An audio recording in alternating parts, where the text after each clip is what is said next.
上海300多个小区有河出没，总量在3000到5000之间，这还是去年普查的结果。今年6月份，上海很多小区的住户没有逃过河的侵袭，因为数量够多，河多势众，他们嚣张的不行，不仅不躲人，甚至主动攻击宠物犬。有些小区甚至出现了人和狗都被河追着跑的场面。问题是，河不会从天而降，他们从哪儿来？面对城中河满为患，我们该如何应对？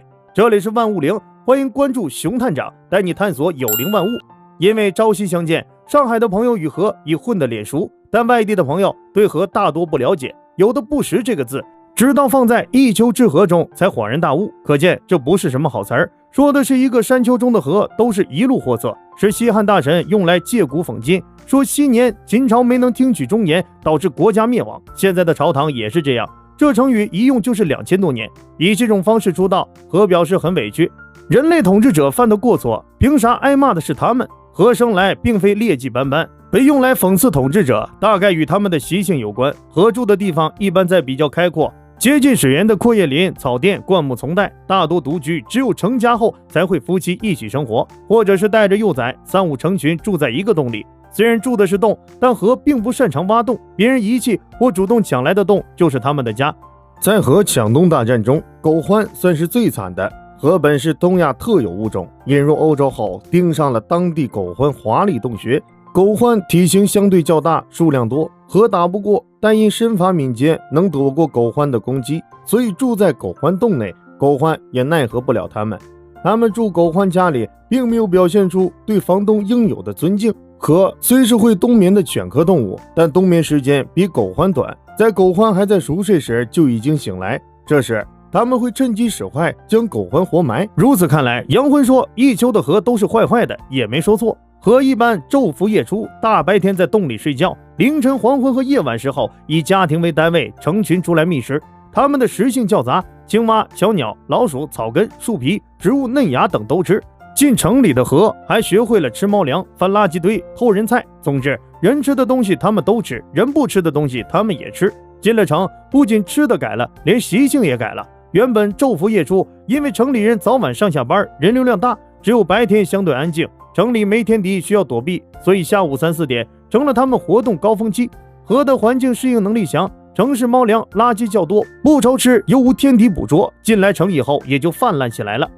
上海河满为患究竟从何处来？有人说是从养殖场逃出来的，有的人说是从外地迁移过来的。2015年到2016年，上海动物园专门做了一项调研，取样40多只河，最后推翻以上猜测，这些河都是土生土长的原住民。在过去，上海的河只是生活在城市周边，当城市向他们的家园扩展时，他们尝试进到了城里。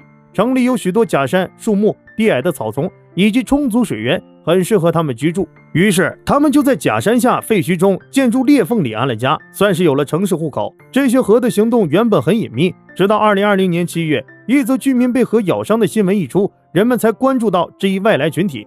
为了了解这些河的情况，科研人员走进社区，招募市民志愿者，开展了河口普查。去年得出的普查结果是，上海有河出没的小区有300多个，总量大约在3000到5000只之间。这些河在一个小区立足以后，会放眼方圆1.8公里，寻找一个适合繁殖越冬的地方，发现目的地就会不辞辛劳赶去，有时需要穿过马路，常引发交通事故。这样1.8公里负1.8公里的扩张，他们很快在遍布上海。有人认为只有崇明岛他们无法到达，但今年年初，有人在崇明岛北部发现了河的踪迹，最难到的地方都去了。如今的上海可能再无一片无河之地。上海城市出现大量野生河，赶走又回来，究竟该如何处理？人与动物和谐相处的有效手段就是为他们划定保护区，彼此相互隔离。但是对于在城市中生活惯了的河来说，这种方法并不管用。动物保护组织将这些河抓起来，投放到野外保护区一段时间后，它们又会回来。复旦大学生命科学研究院研究员王放表示，河一直在主动适应这个城市，即使将它们隔离起来，它们还是会不断向我们的城市社区探索。这种向城市探索的自然力量，任何阻止都是徒劳的。河属于国家2级保护动物，人不能随意伤害，赶又赶不走，碰又碰不得，那该如何共存？专家给出的是4不原则，即不害怕、不接触、不投喂、不伤害。首先，不害怕就是不用提心吊胆的生活。河的性格胆小，一般不会伤人，对于过去的伤人事件，王放表示，过去几十年伤人事件也就3起，这是很小概率的，并且在这3起事件中都是核被动伤人。对于2020年和2021年2起发生较近的事件，王放解释，2起事件都发生在6月，刚好是小何的哺乳期，何妈妈带着小何难免会具有一定的攻击力。王放研究团队调取2022年6月9号一起何攻击狗的监控，加以说明，何之所以攻击狗，其实是在保护小何。对于何身上是否携带致病病毒，王放也表示不用担心，他们已经采取了何的各种血液、粪便样本，并没有发现狂犬病等人畜共患病，他们是安全的。对于不接触，有的社区专门在何出没的地区画上了各种醒目的插画标语，提醒居民远离它们。对于不投喂，上海市从2023年10月1号正式实施《上海野生动物保护条例》，其中第26条就明文规定禁止投喂野生动物。直接投喂被杜绝，间接投喂却不可避免的产生。上海一些小区会用爱心人士定点给流浪猫准备猫粮，猫没吃到却被何给偷吃了。对于这种情况，有些人发现何并不擅长爬树，于是将猫粮放到他们够不到的地方，算是解决了这一问题。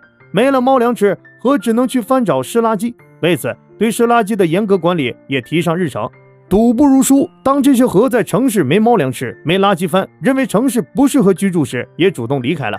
非常感谢您看完本期万物灵，欢迎点赞、评论、加关注。您的关注是熊探长探秘的最大动力。